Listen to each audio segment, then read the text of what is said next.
Story number one. Late one night, I found myself on that lonesome highway folks always talk about, surrounded by nothing but darkness and the hum of my tired engine. Now, I ain't one for believing in spooky tales, but the locals always said strange things happen on this stretch of road. As I'm cruising along, I see her, this woman standing on the roadside. She looked like any regular person, probably just trying to get somewhere. I'm thinking, why not be a good Samaritan and offer her a ride? Little did I know, that decision would turn my night into something out of a horror flick. She hops in, polite and all, thanking me for stopping. Now, she looked normal, but something was off. Her eyes, they held this distant look, like she wasn't entirely there. She tells me she's headed to the next town, and I figure it's no big deal, just trying to be helpful. As we're driving, she starts talking about the accident, the one that took her life years ago. My grip on the wheel tightens. I mean, what in the world is she on about? But she goes on, describing the crash in vivid detail, like she was there and not just a ghost hitchhiker from the beyond. I'm trying to brush it off, thinking it's just some weird small talk. But then, the air in the car changes. It gets cold, bone-chilling cold. I can see my breath, and I'm wondering if I picked up a ghost instead of a hitchhiker. She goes silent, staring out the window. The tension in the air is thick enough to cut with a knife. I try to make small talk, crack a joke to lighten the mood, but it's like she's not hearing me. The car feels heavy, like we're carrying more than just two people. Suddenly, she points to a spot up ahead, insisting it's where the accident happened. I look, but there's nothing there, just darkness and the endless road. She starts sobbing, real eerie-like, and I'm starting to regret my decision to play Good Samaritan on this creepy night. I ask if she wants me to drop her off somewhere, maybe the next gas station, but she just keeps crying. It's like her grief is swallowing up the whole dang car. I'm feeling uneasy, to say the least, but I figure we're almost at the town, and I can be rid of this bizarre encounter. As we approach the supposed accident site, things get weirder. The temperature in the car drops even more, and I can see my breath forming misty clouds. Then, out of nowhere, a cold wind rushes through the car, and I swear I hear whispers, like voices from the other side. I hit the gas, wanting to put distance between us and whatever ghostly gathering we stumbled into. But the more I drive, the colder it gets. Ice starts forming on the windows, and I'm panicking, wondering if I'll make it out of this ordeal with my sanity intact. The woman beside me, she ain't crying no more. Instead, she's looking right at me with those empty eyes, and I feel a shiver crawl up my spine. I tell her we're almost at the town, hoping that'll make her disappear or something. But she just points ahead, her ghostly hand trembling.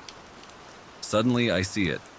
A shadowy figure on the road, like a specter emerging from the darkness. I slam on the brakes, heart pounding in my chest. The figure, it looks just like her, the hitchhiker. But it's transparent, like a foggy memory come to life. Story number 2. So picture this. It's dark, like real dark, and I'm driving down this highway. No other cars, just me and my rusty ride. Everything's calm until out of nowhere, I see this sign saying there's a highway construction zone up ahead. Now, I ain't no expert, but it's the dead of night. Who does construction at that hour?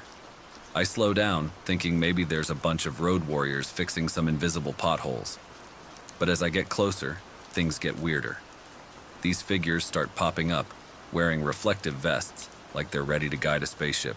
Hard hats and all, they're waving me through like I'm the guest of honor at a ghost parade. I'm thinking, okay, cool. Thanks for the VIP treatment. And roll through, expecting to see some bulldozer action, or at least a dude with a shovel. But nope, it's dead quiet. No jackhammers, no drills. Just the hum of my engine making friends with the darkness. I check my mirrors, and these reflective folks are pulling a vanishing act, fading into the night like they were never there. Now, I ain't one to freak out, but this is setting off alarm bells in my head. I mean, where did they go? Did I just roll through some construction zone from another dimension?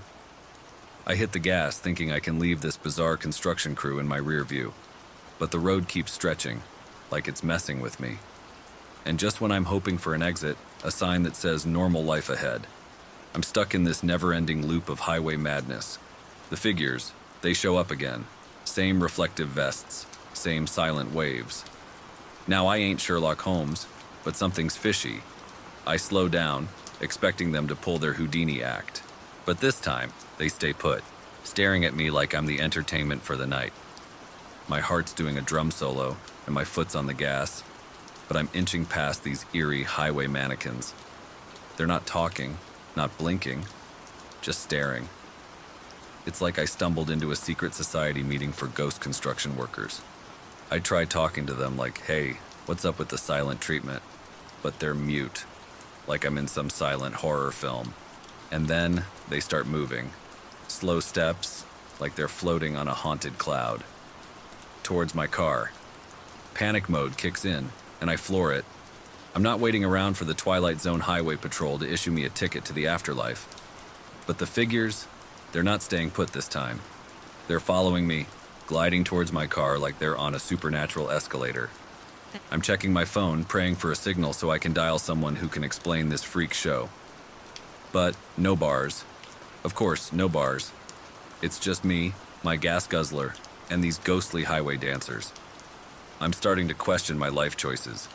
I speed past them, hoping they'll fade away like before. But the road's getting lonelier, and I'm watching my fuel gauge drop faster than my hopes of a normal night. And then, like a twisted encore, they're back. Closer this time, like they've mastered the art of silent teleportation. I ain't taking chances. I drive like my car's on fire, praying for some sign of civilization, or at least a billboard with "Exit this nightmare" written on it. But the highway, it's relentless. The figures, they're keeping pace like they're playing a wicked game of tag with my sanity. And just when I think I can't take it anymore, I see lights in the distance. A gas station or a mirage, I don't care. I pull in, half expecting these reflective phantoms to follow me. But the moment I hit the lot, they're gone. Vanished into the night like they were never part of this unholy road trip. I stumble out of my car, gas pump in hand, feeling like I just survived an alien invasion. My hands are shaking, and I'm half expecting Mulder and Scully to roll up and ask about my close encounter. Story number 3. Late at night, I'm trucking down this long, lonesome highway.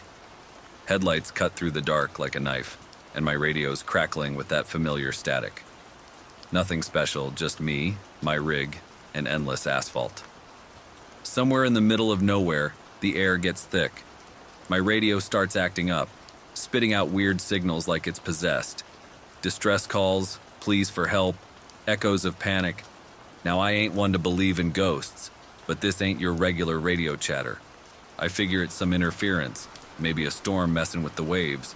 But these voices, they're real. I fiddle with the dial, trying to make sense of the words tangled in the static. Someone's out there, lost, scared, and they're broadcasting their fear into the night. I should have turned it off, kept on driving, but curiosity's a powerful thing. So, I keep listening, the voices piercing through the darkness, painting a picture of desperation. My grip tightens on the wheel, and the road stretches ahead, a ribbon of uncertainty.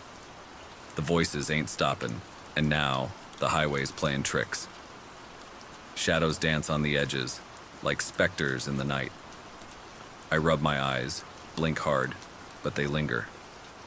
I'm telling myself it's fatigue, that trucker's exhaustion, but deep down, I know better.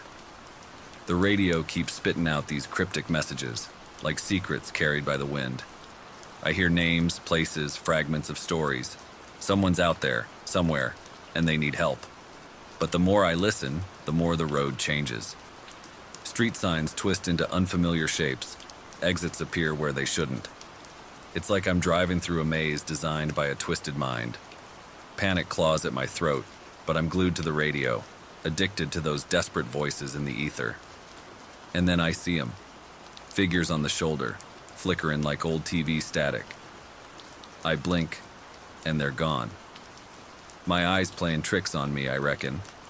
But the voices, they're louder now, spilling into the cab like spilled gasoline. I hit the gas, trying to outrun the unease, but the road's stretching longer than it should. It's like I'm trapped in some loop.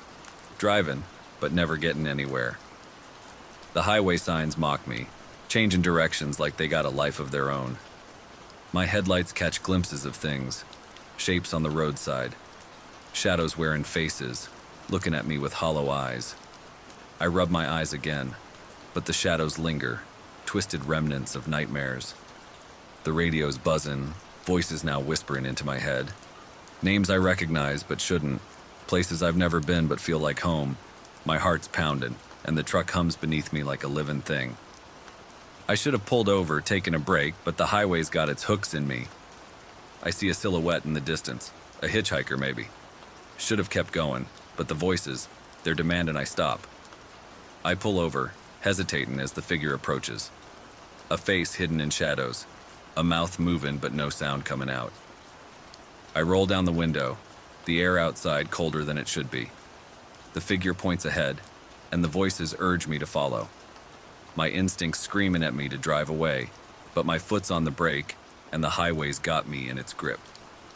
The figure climbs in, and now there's a voice in the cab, whispering secrets, telling tales of lost souls and forgotten roads. I'm listening, gripped by a fascination that feels darker than the night around me. As we drive, the highway warps, reality unraveling like an old sweater. Trees wither and bloom in seconds, the moon playing hide and seek with the clouds. I'm not sure if I'm dreaming, but the voices insist I'm wide awake. The figure beside me, it's changing. Faces flash before me, expressions twisted in agony. I try to scream, but the sound's swallowed by the static. The truck accelerates, not under my control. The highway's taken charge, a sentient force guiding me through its twisted veins.